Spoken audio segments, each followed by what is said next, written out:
បាទជំរាបសួរបងប្អូនអតិថិជននៅក្នុងមុខខ្ញុំនេះគឺជាប្រភេទគេហៅថារេស្ពន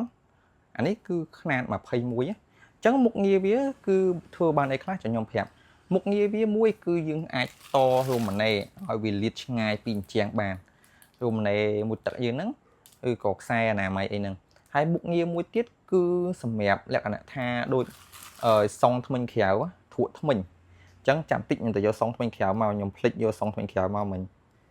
នេះមកដល់ហើយបងប្អូនសងថ្មិញក្រៅហត់ទៅយកមិនចង់ធ្លាក់ដាតចេះនៅចិត្តដែរបើហានៅឆ្ងាយអីចាប់ដោយអានេះនៅពេលណាដែលធក់ថ្មិញហ្នឹងនេះធក់អាស្ពឺវានេះអញ្ចឹងនៅពេលធក់បងប្អូនដោះអាខ្សែអនាម័យយើងមកហើយយកអានេះមួលពីលើទៅវាធ្វើឲ្យអាថ្មិញស្ពាន់នេះវាចិត្តទៅលើអាថ្មិញជ័ររបស់សង21ហ្នឹងនេះថ្មិញស្ពាន់នេះចិត្តទៅលើនេះទៅវាមានកលាហើយមានកលាអញ្ចឹងបងប្អូនមួលដោះមកវិញរុំស្កុតទឹកមួលមកជាន់ទៀតគឺជាប់តែម្ដងអត់មានលិចទឹកទេហើយបើសិនជាអានេះខ្ញុំមានខមមិនមួយទៀតបើសិនជាបងប្អូនរៀបផ្ទះថ្មីអាកន្លែងអនាម័យខ្សែអនាម័យគួរតែដាក់អាហ្នឹងធ្លាប់ពីលើដើម្បីអីអត់ការពារថ្ងៃក្រោយបាក់អានេះឬក៏ធក់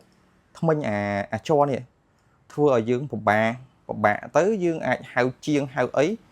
មកវាយក្រោយកអាហ្នឹងចេញតសារថ្មីទៀតដោយសារអីវាបាក់អាចរនេះបាត់អីហ្នឹងអញ្ចឹងបានអីនេះទៀតបានអីលក្ខណៈមួយខ្សែអនាម័យទៀតអញ្ចឹងការពារឲ្យហើយយើងទិញអានេះមួយមកដើម្បីគ្របពីលើវាការពារបាក់ថ្ងៃក្រោយហើយក៏ការពារធក់ថ្ងៃក្រោយដែរហើយតម្លៃគឺធូរថ្លៃទេមកគ្របតែ3000រៀលទេអានេះអាហ្នឹងពពួកអាសាច់ស្ដៅហើយមានអាស្ដៅជាងហ្នឹងទៀតអាស្ដៅជាងហ្នឹង2500តែខ្ញុំលេងលក់ហើយខ្ញុំលក់តែ3000ហ្នឹងហើយនឹង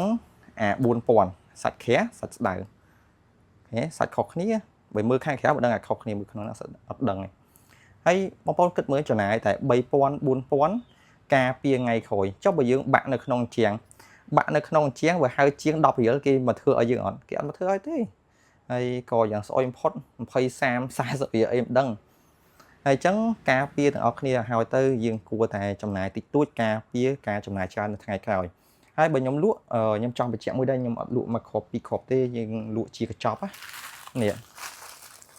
អានេះមកកញ្ចប់មាន10គ្រាប់អញ្ចឹងអាធម្មតាមកកញ្ចប់30000ហើយអាល្អមកកញ្ចប់40000ហើយខ្ញុំ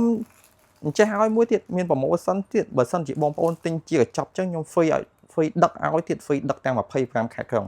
មិនថាអាធម្មតានិងអាល្អឯងយើងហ្វ្រីដឹកសម្រាប់ស្តុកនេះតែបើស្តុកក្រោយទៅប្រហែលជាអាចនឹងលេងហ្វ្រីឯងដោយសារយើងធ្វើប្រម៉ូសិនស្តុកថ្មីមួយរយៈលើបាត់វីដេអូខ្ញុំច្រើនដោយសារខ្ញុំចាំអីវ៉ាន់មកអញ្ចឹងបើបងប្អូនចង់បានបងប្អូនកុំភ្លេចតាក់ទងមកកាន់សំភារៈជាងសូមអរគុណ